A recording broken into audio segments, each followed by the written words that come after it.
This is Julie. I'm here with Noelle, and she's going to teach us and tell us all about CoraQuest. Hi, nice to meet you. Nice to meet you. So this game is called CoraQuest. It was designed by Cora and her father. Cora was 6 years old. She loves the adventuring style games. However, they noticed that there's not a lot of games that are good for young kids or even for adults who are interested in like the more crunchier games. They're very daunting. You have like Super Dungeon Explorer, Hero Quest. When somebody looks at it, they're like, I don't know if I can get into this. Exactly. So what they did is they created a game that her friends could play. It is not a dumbed down version of a dungeon crawler. It is a very intuitive, where they give you the base rules. Everything is very straightforward with accessibility, where they're not relying heavily on text on cards. There's a lot of iconography. And it's basically, it's a fun, whimsical, story-driven game. Oh. So it is perfect for kids and then also for adults that are looking to play. Okay. The way it is played is in the beginning of the game, you're going to pick the quest that you want to play.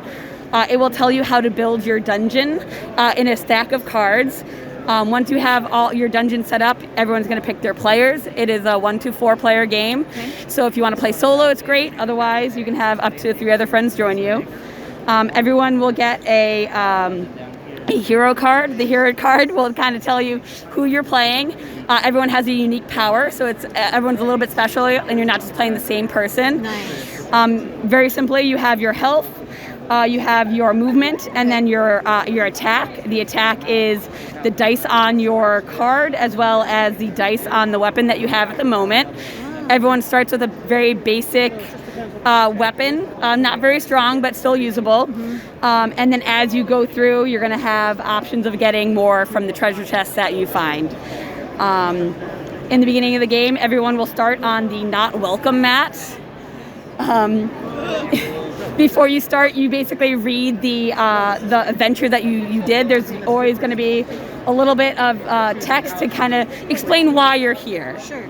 And this one is Thanks for the Memory. We're trying to save wizards' assistants who have been sent out to check out this dungeon, and they just never came back.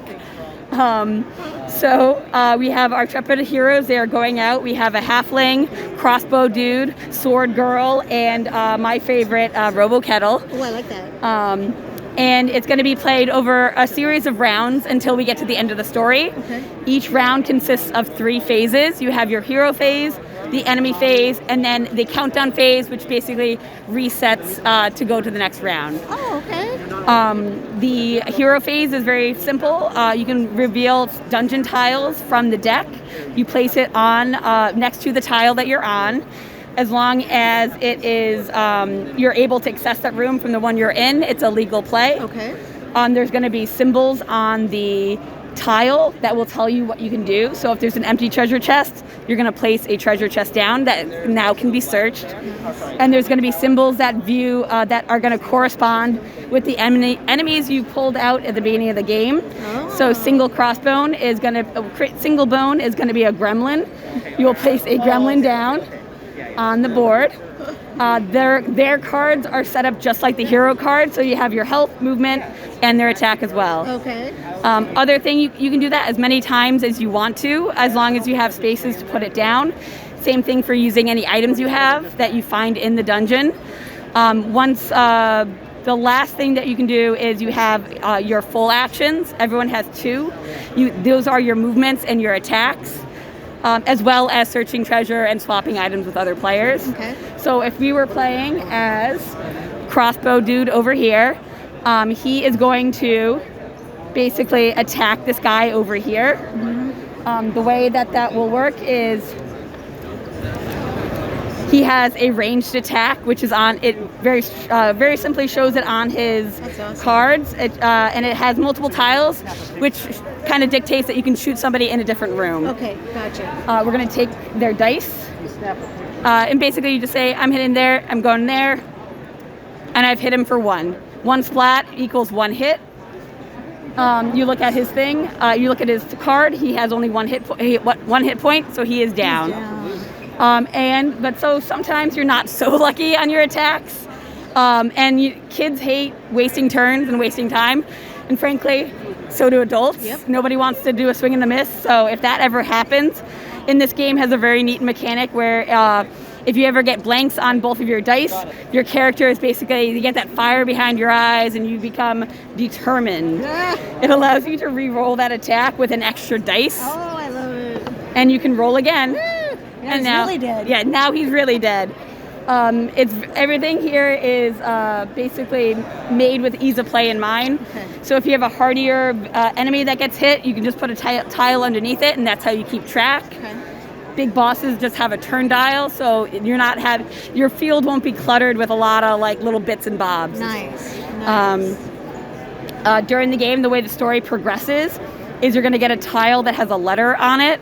That letter will correspond in the rule book with the letter in the quest. Okay. It's going to give you a little bit more backstory of like where you're going. So on this tile, we find Annabelle's backpack with a bunch of books about vipers and snakes.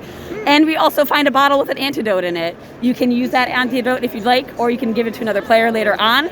But basically, so after all the heroes have gone, revealed tiles and attacked, the enemies will go. They will attack or move and attack.